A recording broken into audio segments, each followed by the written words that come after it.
Welcome back to Making the Madness on YouTube. Cinderellas are the funnest thing about March Madness, but here at Making the Madness, we're here to tell you which teams will be Cinderella. We're going to go through a list of 10 teams we think could be this year's Cinderella team. We're going to break it down for you. Sean is going to start with a certain team. Yeah, this is an idea you and I have thought about for a minute, and we're finally bringing it to you guys. We have 10 teams here, and I will be beginning we're each doing 5, and I'm going to begin with the Winthrop Eagles. Obviously, I wrote a piece on them on Making the Madness a couple of weeks ago, so check that out also if you haven't. But the Winthrop Eagles right now are 16-0. They play UNC Asheville tomorrow at the time of recording this, and they're just a fantastic team led by Chandler Vaudrin, who started his career at D2 Walsh University in Ohio. He's just a guy. He's 6'7" and a true point guard. He's a fantastic passer. He can shoot the ball from 3 when needed. He's improved his free throws mightily this season, and he's averaging 12 points, 7 rebounds, and 6 assists per game. He's one of only 2 players to do that in the entire country, to have 12 or more points per game, 7 or more rebounds per game. I believe it's actually 7 and 7 on both ends now, so more than 7 assists. Only other player to do that is Jason Preston from Ohio, who has a real shot to be an All-American this season. Chandler Vaudrin is a fantastic player. And Adonis Arms, he's the 6th man for this team. And with the way Winthrop plays, they play 12 guys consistently. Adonis Arms is their best pure scorer. He's another guy who came from a D2 school, Northwest Nazarene. He played against Idaho and Portland State a few years ago when he was at the D2 level, got himself some exposure against D1 opponents, and ended up at Winthrop. He's a fantastic player. Another transfer, DJ Burns, he's a big-time player too, both physically and on the court. He's 6'9", 275. He's a tough man to contain at the Big South level, and even in the NCAA tournament, he started his career at Tennessee. He's a really good player, and this is, like I said before, the depth on this team is insane. They literally run 12 deep, and one guy to keep your eye on, Kelton Talford. He's one of my favorite players to watch in the country. He's a 6'7", 195-pound freshman. He doesn't start, but he is freakishly athletic. He's a fantastic defender and rebounder. He's shooting 62% from the field in the paint because he's not a shooter, but he does a lot of things well. When you have a team this deep that can legitimately play 12 guys every single game, they play 12 guys double-digit minutes per game. That's a recipe for winning in March. They play one of the fastest paces in the country. They're a great shooting team. They're shooting 54.4% from the field, their effective field goal percentage. They've beaten almost everybody they've played by double figures except for 3 opponents. They're 16-0. Winthrop could be like a 11, 12, 13 seed, and I think they could beat a lot of teams in the NCAA tournament. Absolutely. My next team, it's Drake. This is a team. They're 15-0. They're 15-0 against the spread. That's important. Shanquan Hempel, Roman Penn. That's a dynamic backcourt duo. And Hempel is in the front court. They have Darnell Brody inside, who's really impressed in his past couple games against Missouri State. He's certainly good. DJ Wilkins running at the guard spot. This is a really, really good Drake team. They run really deep. They can bring in like 10, 11 guys if they really want to, and all of them play hard. They play physical. They can press, which is, I think, something that's interesting to watch. This is a fun team to watch. They beat Missouri State these past couple days. It was a game many people were predicting Missouri State would win. What does Drake do? They go out and win those games.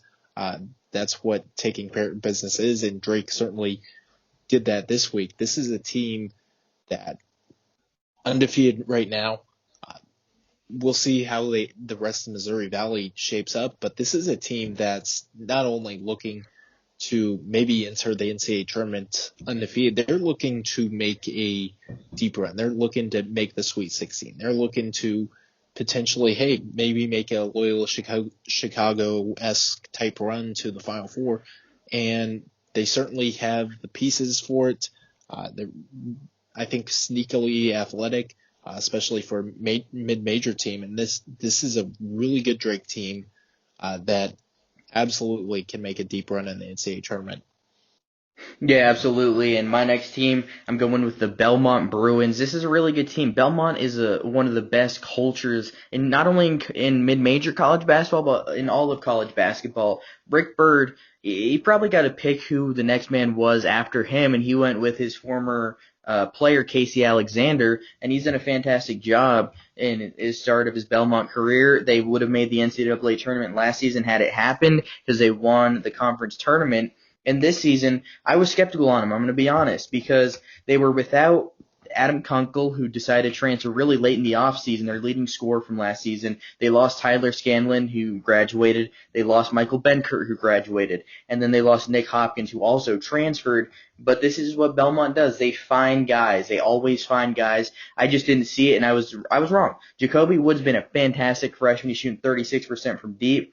He's a really special player. He's going to be Ohio Valley Conference Player of the Year one day in his career, if I had to guess. Grayson Murphy is shooting an absurd 74% from the 2-point range. He's a 6'2" guard who averages nearly 8 rebounds per game. He's just a heads up guy. He's a really good passer. He's a super glue guy. And then the biggest player here for me is Luke Smith. He's a former D3 player who sat last season.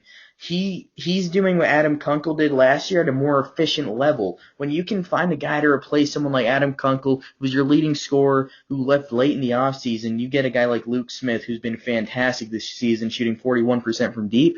I mean, it's just absurd the way that Rick Byrd and now Casey Alexander is always able to find ways to win.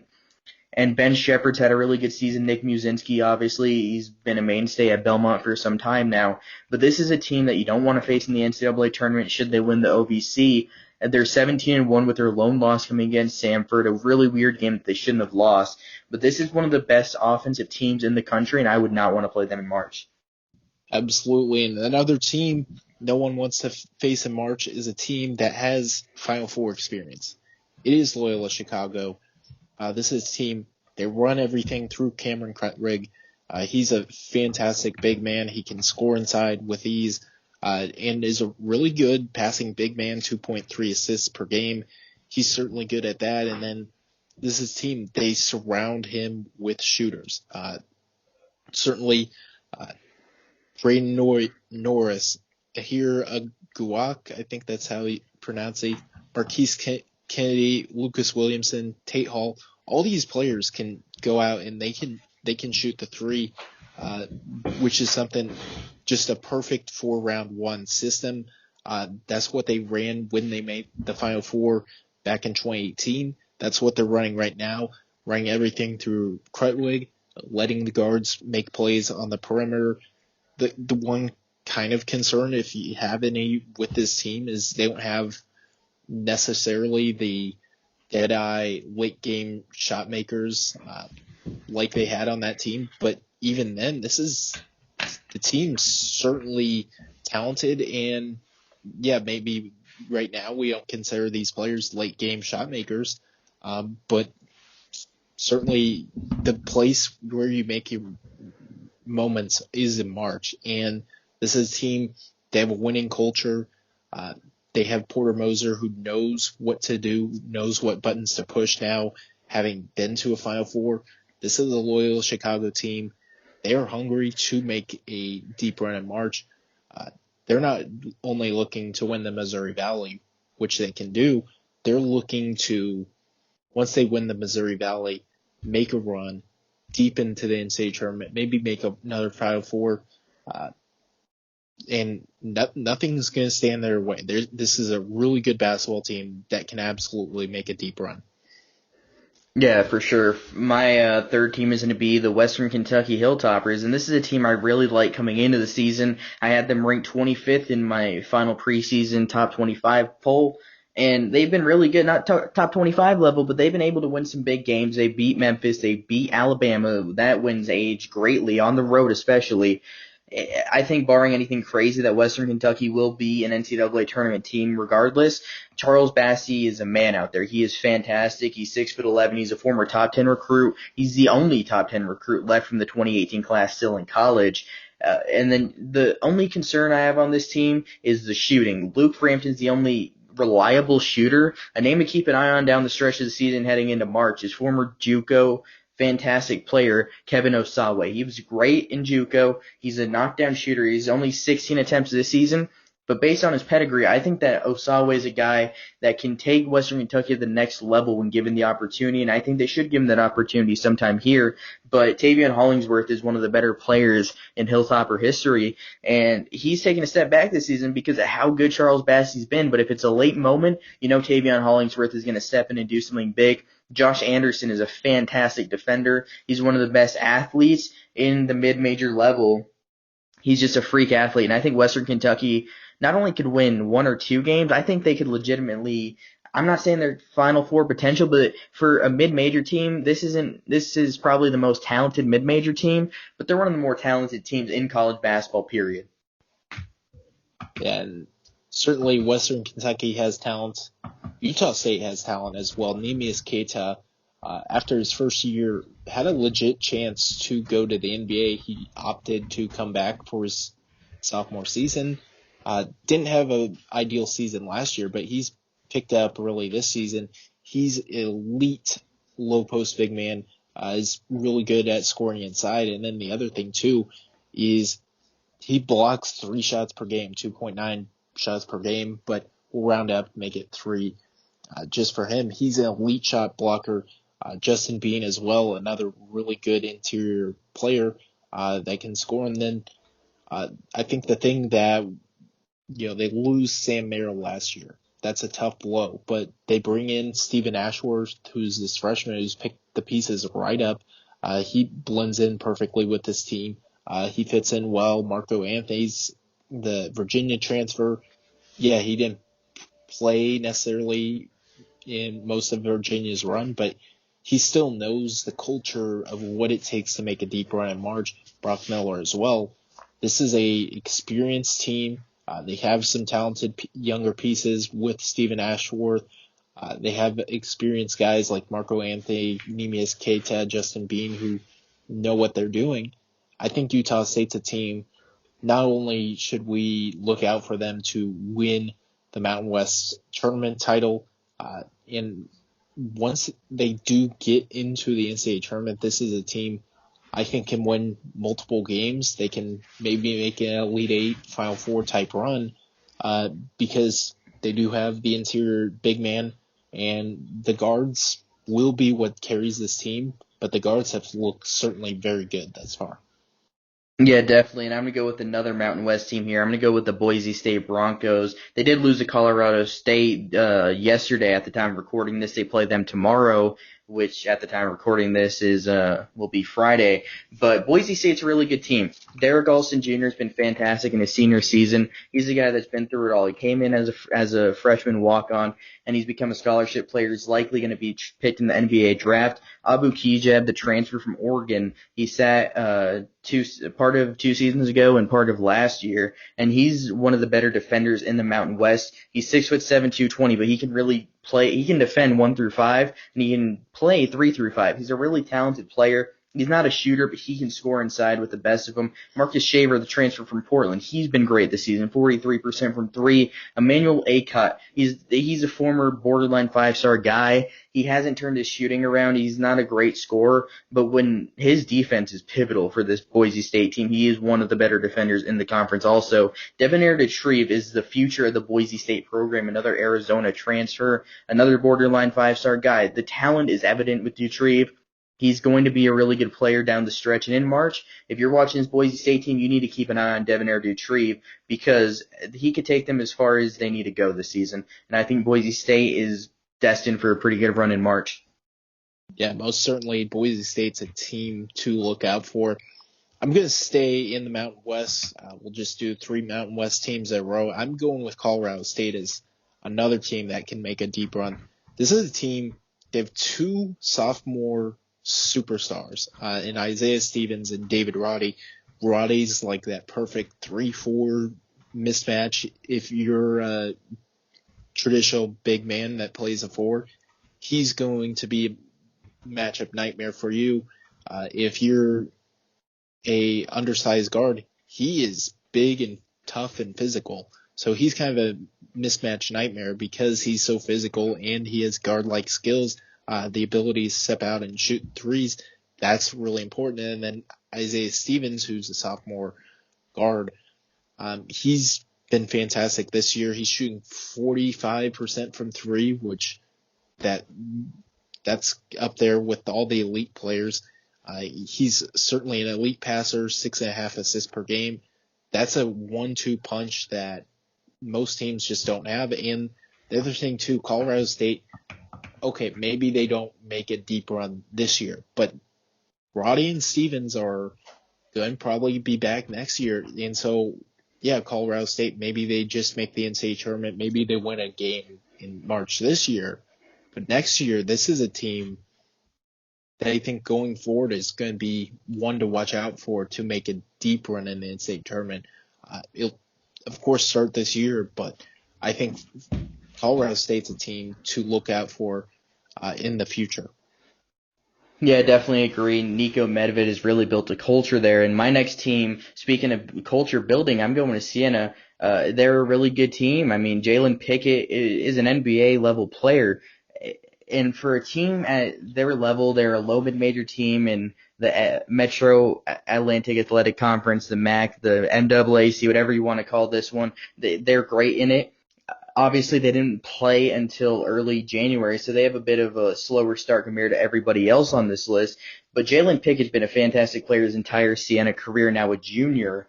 He missed a couple games with a hamstring injury, but he's one of the better players, not only at this level, but in the entire country.